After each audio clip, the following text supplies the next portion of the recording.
Next, it is my pleasure to introduce Dr. Jennifer Michaels. She is the medical director of the Breen Center in Pittsfield, Massachusetts, and an assistant professor of medicine at the University of Massachusetts. Hello, I'm Dr. Jennifer Michaels, and I want to start by thanking Dr. Bill Soares for inviting me to speak with you today. I'm going to speak with you about knowing your options. How do you maximize outpatient treatment for the people you serve who have substance use disorders?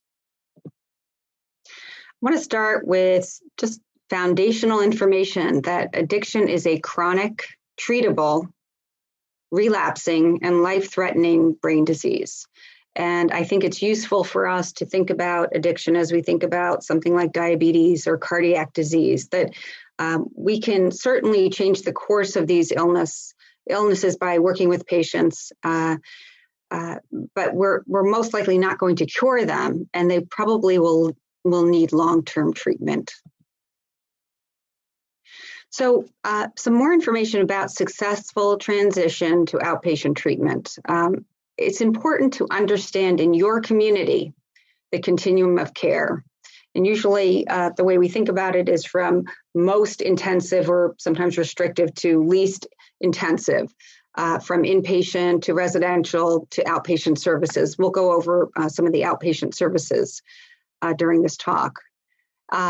Also, we have a new innovation, which is a bridge from inpatient services, specifically the hospital and the ED, to outpatient clinics. And we want to maximize and utilize that to enhance patient outcomes. We want to be aware of confidentiality when we transition patients because substance use disorder medical information has greater limitations and safety precautions as far as sharing. So familiarize yourself with 24 CFR Part 2 before you start referring patients. You can easily provide information if a patient signs a release, so that's important to do. And finally, patient matching. You know, we can have the best programs and the best ideas about what our patients want and will do well in, but we need to ask our patients, what have you done before? What has worked? What seems like a program you want to go to? What programs you want to avoid? And we need to respect their feelings about this, because if we send patients to a program that we think is great and they don't, chances are they won't do well. So I talked before about bridging that gap, that inpatient to outpatient vulnerability that patients have when they're referred.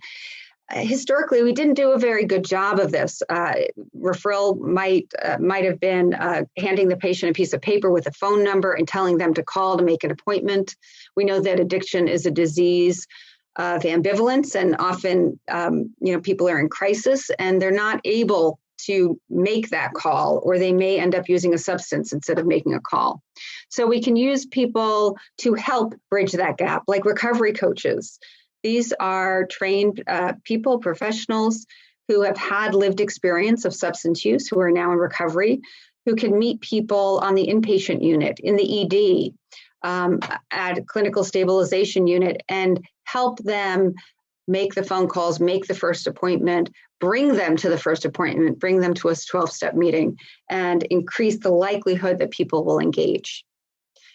Recovery navigators have a similar way of engaging people. They do more case management. They may help with helping people sign up for funding or housing, things like that, but they also provide recovery support. And as far as bridging the gap, we also think about that ED to community bridge for opioid use disorder. This has to do with a law that was passed in 2018, mandating in Massachusetts that when people come to the ED seeking treatment for opioid use disorder, or maybe they've overdosed, ED staff must provide medication and provide uninterrupted, ongoing treatment referral in the community. This is for opioid use disorder. My wish is that we provide similar bridges for all sorts of substance use disorders in the future. Well, let's think about what is out in the community and think about what's more intensive. I think about an intensive outpatient treatment program as being on that continuum of high intensity, a day program. It it requires at least 3.5 hours per day of treatment, up to 5 days a week. We have a day program at the Breen Center. It encourages engagement, creativity, membership. So people will have lunch together. They'll do art projects focused on addiction and recovery. They go to a 12-step meeting during the course of the day. And people can tailor the treatment to their needs. So some people go 5 days a week. Some people go 3 days a week. And they can transition to fewer days as they go back to work or back to their family. A partial hospital program is similar to a day program, but it provides treatment for co-occurring behavioral health issues. So someone who has a substance use disorder plus a bipolar disorder or PTSD or other illnesses might benefit from partial hospital, where they will have greater access to psychiatric care. And again, it can be tailored to the person's need, 5 days a week, 3 days, half days, and so forth.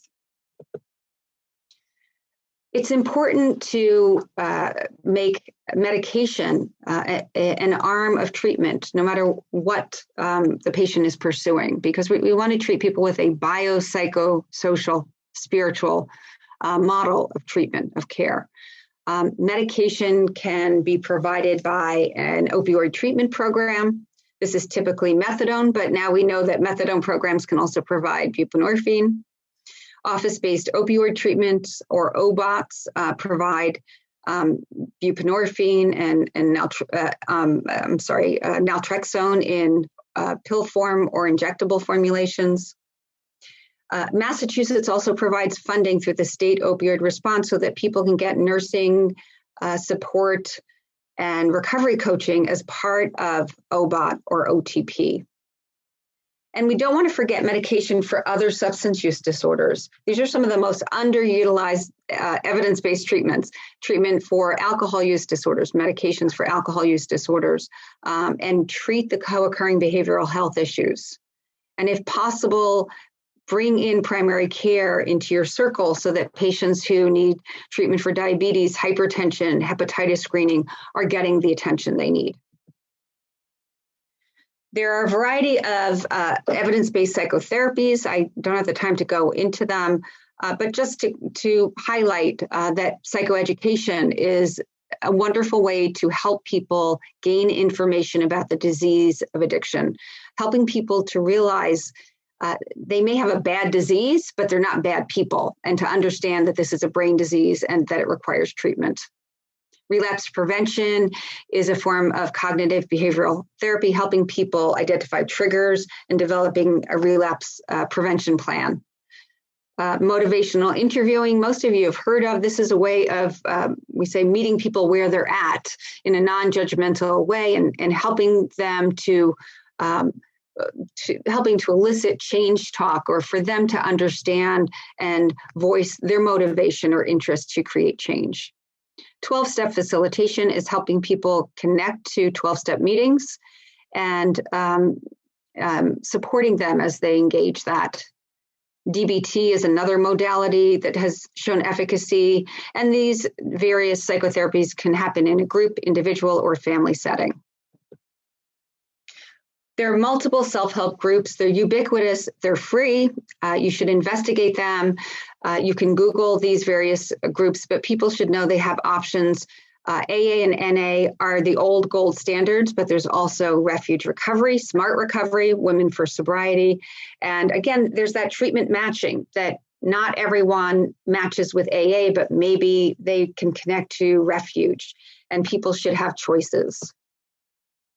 And then there are programs tailored for specific populations. People are at different places in their recovery or their interest in treatment. So we want to provide harm reduction. I think there'll be a talk about syringe access and providing harm reduction kits, providing naloxone. We provide naloxone to all patients who are prescribed medication for opioid use disorder. There are specific programs for pregnant and postpartum women in your community. Please get to know them, and it's always good to have that contact person for referral. Adolescents have specific programs in our state. school-based programs. And in our community, we have adolescent community reinforcement approach, which actually goes to the family's home and creates positive change. You may have something different, but get familiar with your community mental health agency and connect with them. There's been a growth in criminal justice reform and treatment. And again, become familiar with drug court. Hopefully you have that in your community. And also the impaired driver programs. We have all of this in Berkshire County. If people have questions, they can email me. So in summary, I hope you walk away from this brief talk with the understanding that addiction is like so many other diseases we treat. Addiction is chronic, it's relapsing, it's treatable, but it requires long-term care and attention. We're not going to fix this in 30 days of rehab or 3 weeks of day treatment. People need long-term, really years of engagement in some form of treatment. Know your community treatment providers and options, and think about that continuum of care from most intensive to least intensive. Think about patient matching. What do they want to do? What works for them? And create bridges for uninterrupted, immediate, and successful transitions. Thank you. Key points from Dr. Michaels' lecture. There are a spectrum of inpatient and outpatient resources for patients with substance use disorder. Resources are often chosen to fit with the patient's lifestyle, such as their work schedule. Behavioral health and social supports are important components of treatment of substance use disorder that should always be considered.